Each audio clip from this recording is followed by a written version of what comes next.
마켓 주민 시간입니다. 요소수 얘기는 이제 뭐 충분히 우리가 알 만큼 언론에서 많이 나오고 있고요. 뭐 일부 또 좀 급한 불은 끄는 분위기이기도 한데 요소수가 문제가 아니라 제2의 요소수 사태가 요소 사태가 여기저기서 터질 수 있다는 게 부담입니다. SC 글로벌 센터 김선규 소장님 모시고 말씀 나누도록 하겠습니다. 어서 오십시오. 네, 안녕하세요. 원자재 가격이나 뭐 2차 전지 이런 쪽에 늘 해안을 주고 계신데요. 요소수 얘기부터 하도록 하죠. 네, 조금 해결이 되는 단계로 지금 들어가는 걸까요? 일단은 급한 불은 일단 끄셨다고 말씀하셨는데 어느 정도 그거는 맞는 네. 말씀이고, 일단 그 요소가 원래 이제 요소수 같은 경우는 디젤 차량에서 SCR 그래서 선택적인 그 정화 장치라 그래서 여기서 이 디젤에서 뿜어내는 질소산화물을 정화하는 장치가 되겠습니다. 그래서 여기에 들어가는 소모품으로 반드시 요소수가 들어가는데, 이 요소수가 품귀 사태를 빚으면서 이제 중국이 그 지난달에 그 15일이죠. 그때부터 해서 요소 제품들, 정확히 얘기하면 비료라든가 요소수 관련 요소화가 들어가 있는 모든 제품들을 전부 이제 수출 규제에 들어가면서 이런 일이 벌어졌습니다. 그래서 한국 같은 경우 이제 우리나라는 이제 일일 사용량이 차량용 요소는 이 600톤 정도가 지금 소요가 되기 때문에 월 2만 톤 정도를 지금 소모하는 것이 추산이고요. 그다음에 여기에 대해서 요소수가 앞으로 고갈이 만약 되면은 그 디젤 차량이나 이제 경유 차량 그다음에 중장비 이쪽을 해가지고서 모든 그 장비들이 전부 스탑을 하기 때문에 물류 대란이라든가 여러 가지 좀 불편한 사항들이 많이 생길 수 있습니다. 네. 네. 일반적으로 승용차, 가솔린차 타시는 분들은 잘 뭐 피부에 와닿지 않는 거죠, 그죠? 주유소를 지나가도 요소수 써 있는 거 봐도 몰랐는데, 저는 승용차도 디젤차를 탄 적도 있었는데 승용차, 디젤 승용차에는 안 넣었었거든요. 네. 주로 화물차나 뭐 중장비 이런 쪽에 사용이 많이 되는 것 같아요. 보통 2000cc 미만의 그 디젤 엔진 같은 경우는 SCR을 달지 않은 차들이 꽤 있습니다. 그러다 보니까 그런 차들 같은 경우는 이제 여기에 해당 사항이 없는데, 일단 2000cc가 넘어가는 디젤이 되면 대부분 다 이제 요소 탱크를 다 달고 이제 다니는 거죠. 역시나 디테일한 우리 김성규 소장님. 네. 그런데 일단은 요소수를 좀 가져오기도 하고 요소를 가져와서 가공해서 요소수로 만드는데, 그런 요소를 지금 긴급하게 정부가 확보했지만 이걸 이제 요소수로 만드는 데까지는 시간이 좀 필요해서 여기 좀 딜레이가 있을 수 있다, 이런 지적도 있네요. 네, 사실 이제 그 현재 차량용 요소수 재고는 3개월치를 확보했다라고 일단 발표를 하고 있는데, 네. 이 확보했다는 게 내용이 이제 그 요소수를 가져온 게 아니고 정확히 얘기하면 요소를 가지고 와서 이거를 증류수하고 혼합을 해가지고 비율을 맞춰서 이제 국제 규격이 있습니다. 그 안에서 325 규격이라고 있는데 그 규격에 맞춰서 제작을 하게 돼 있고요.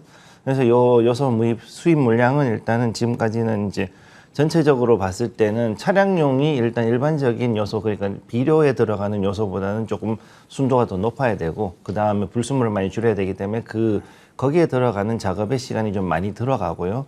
거기에 되고 나면 사실 이제 요소수 자체를 만드는 건 그렇게 어렵진 않습니다. 네. 네.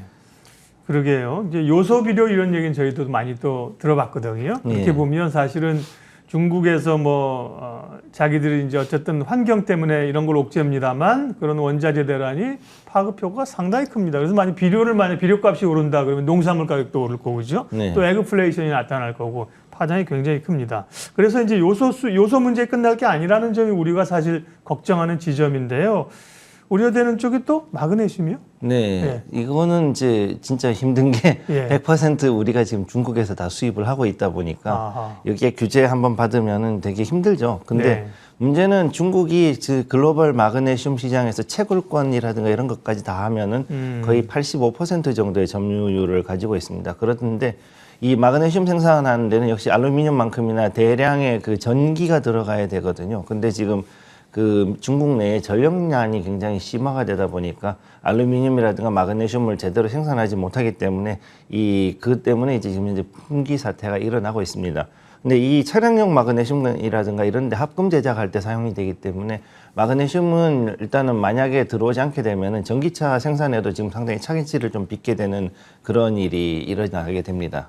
네, 마그네슘은 그러면 주로 어디에 쓰는 거? 그러니까 마그네슘이라는 게 이제 비철금속 인가요? 일단은 비철금속이고 이거는 이제 합금으로 이제 만들어내는데 이제 철과 섞어가지고 마그네슘 강철제로서 합금으로 들어가기도 하고, 그 다음에 이제 마그네슘으로 되어 있는 어떤 그 가볍고 상당히 그 경도가 좋기 때문에 차량의 셰시라든가 이런 것도 만들기 때문에 이 부분은 특히 전기차가 많이 씁니다. 왜냐하면 무게가 어떻게든 줄여야 되니까요. 네. 그러다 보니 그러니까요. 이 전기차 만드는데 이 마그네슘 셰시라든가 이쪽이 많이 들어가는데 이 부분의 생산에서 차질을 이제 빚게 되는 겁니다. 그러니까 엔진 같은 거 보면 이렇게 엔진 겉에 테두리 걸 뭐라 그러죠? 그런데 보면 약간 네. 그런 마그네슘 재질 같은 게 네. 보입니다. 네. 요소수 얘기는 뭐 아까 했으니까 좀 넘어가고요. 그럼 지금은 마그네슘 얘기하셨는데 마그네슘 말고 또 좀 우려가 될 수 있는 그런 이 원자재들은 또 어떤 게 있나요? 일단 뭐 여기 잠깐 나왔지만 뭐 산화텅스텐, 그다음에 니오디뮴이라든가 이런 것들인데 니오디뮴을 잘 모르시는 분들이 있을 수 처음 있는데 들어보는데요. 요거는 이제 우리 그 핸드폰 있지 않습니까? 네. 핸드폰 안에 보면은 이제 그 자석이 들어가 있죠. 아주 조그마한 자석이 들어가 있습니다. 네. 근데 요 네오디뮴 같은 경우는 이게 GPS하고 연동해 가지고선 이제 그 우리가 위치 기반 추적할 때 반드시 필요한 그 중요한 원소이고 또 이게 굉장히 소량이지만은 지금 현재 이런 첨단 기술을 쓰는 이런 기기들 이런 모바일 장비들에는 반드시 들어가야 되는 건데 이것들도 지금 거의 다 중국에서 많이 들여오고 있습니다. 그러다 보니까 이것들도 좀 이 원자재에서 문제가 생기게 되고 전체적으로 봤을 때 중국이 그 평균적으로 글로벌 생산이나 이제 채굴권이라 그러지 않습니까? 보통 예. 광산에서 채굴권 같은 것들을 한 70% 이상을 지금 중국이 보유하고 있다 보니까 여기에서 이제 그 지금 그 중국의 GDP가 되게 느려지고 그 다음에 이제 뭐 각종 천재지변에 의해 가지고 즉 기후 변화에 의해 홍수라든가 이런 것 때문에 탄광이 문을 닫고 그 다음에 그로 인해서 전력난이 발생하고 이런 일이 생기다 보니까 이제 이런 일들이 생긴 거죠. 그러다 보니까 이제 앞으로 이 원자재라든가 산업재 생산에서 탄소 배출은 어쨌든 필수로 할 수밖에 없는 상황이 됐습니다. 참 아이러니한 이야기인데 기후변화라든가 이런 것 때문에도 이제 친환경 쪽으로 가야 됨에도 불구하고 경기를 일으키고 어떻게든 지금 현재 다시금 그거를 일으키기 위해서 탄소를 배출할 수밖에 없는 그런 상황이 됐죠.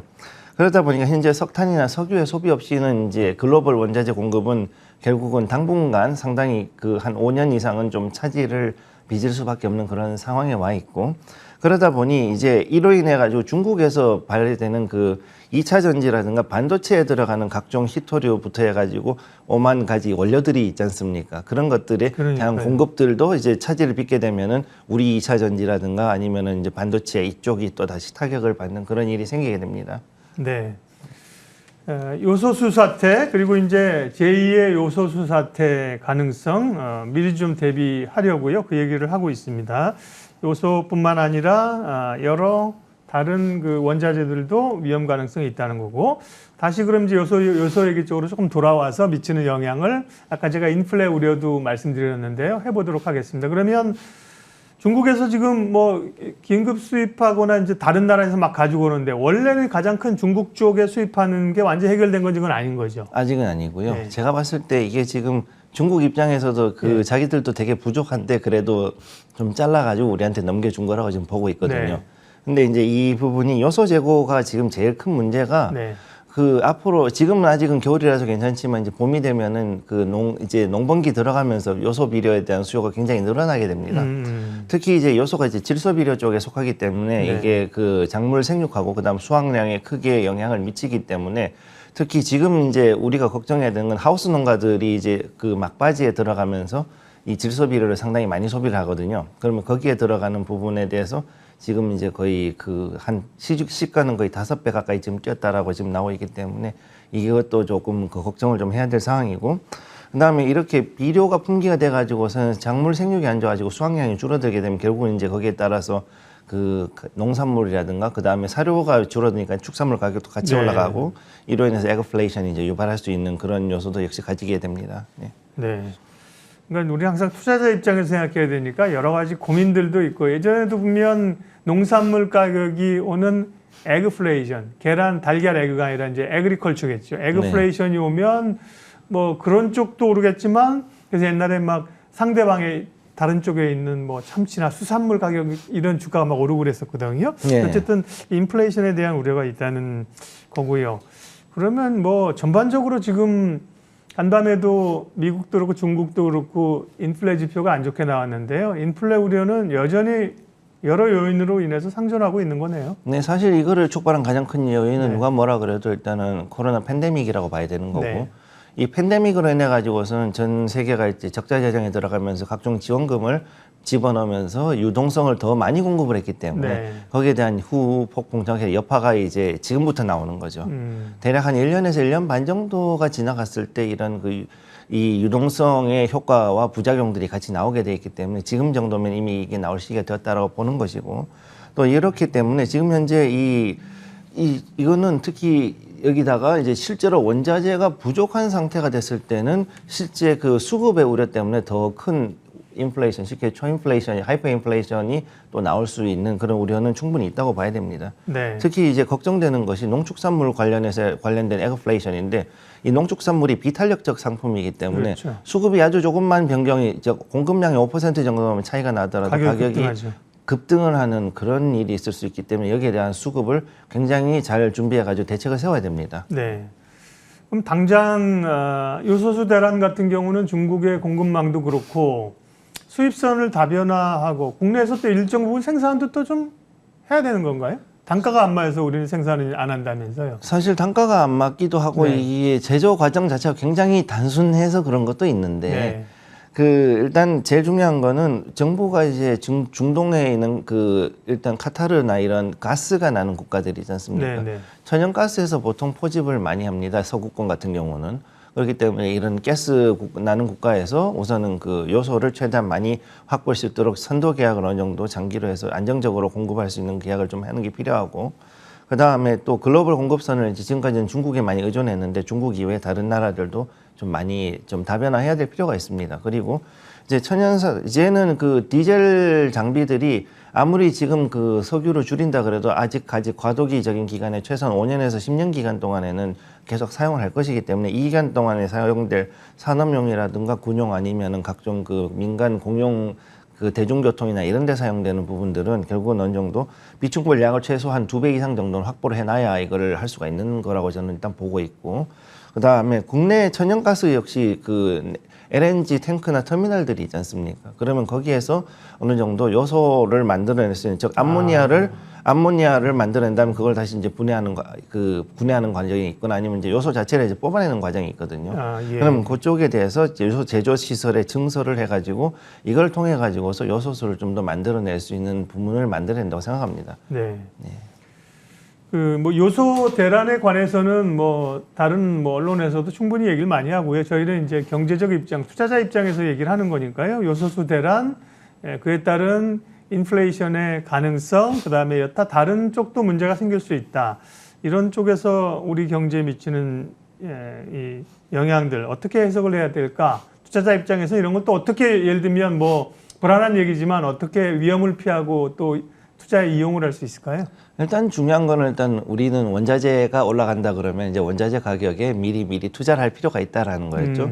그래서 여기에서 제가 이제 기회가 날 때마다 금이라든가 각종 그 귀금속류에 대해서 지금이 이제 가격이 오히려 많이 저평가되기 때문에 들어가는 게 좋다라고 말씀을 드렸었는데, 그런 부분들이 일단 첫째 필요하고, 두 번째는 뭐냐면은 이제 원자재 자체, 정확히 얘기하면 농축산물이 앞으로 상당히 이제는 좀 많이 올라갈 수 있는 시기가 됐기 때문에 여기에 관련된 ETF를 들어가시는 걸 일단 권해드리겠습니다. 네. 원자재는 그러니까 원자재발 물가 인플레이션이 한창 있었다가 좀 잠잠해지는 거 아닌가 싶었는데, 지난번에 왜 뭐 우리가 구리 얘기도 하고 한참 했었잖아요. 네네. 그다음에 그 천연가스도 급등했었다고. 네, 진정이 그렇습니다. 되는가 싶었는데 그 원자재에 관한 관심이나 ETF나 이런 쪽은 계속 봐야 된다. 네, 그렇습니다. 언제까지요? 네. 이거는 최소한 내년 상반기에서 연말까지는 계속 그렇게 보셔야 될 거로 보고 있습니다. 예. 왜냐하면은 지금 현재 이런 하이퍼 인플레이션에 대해 가지고 연준이 곧 그 테이퍼링이 들어가고, 그 다음에 여기에서 만약에 더 높은 이런 사태가 자꾸 지속이 되면은 심지어는 조기 금리 인상까지도 지금 고려하고 있는 상황이기 때문에 충분히 여기에 대해서 충격이 올 것이고, 그러면은 거기에 맞춰서 인플레이션에 따라서 원자재 가격은 더 급등할 수 있다고 보고 있습니다. 네.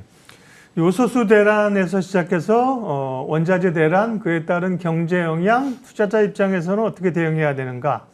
SC 글로벌 센터 김선규 소장님과 말씀 나눴습니다. 고맙습니다. 네, 감사합니다.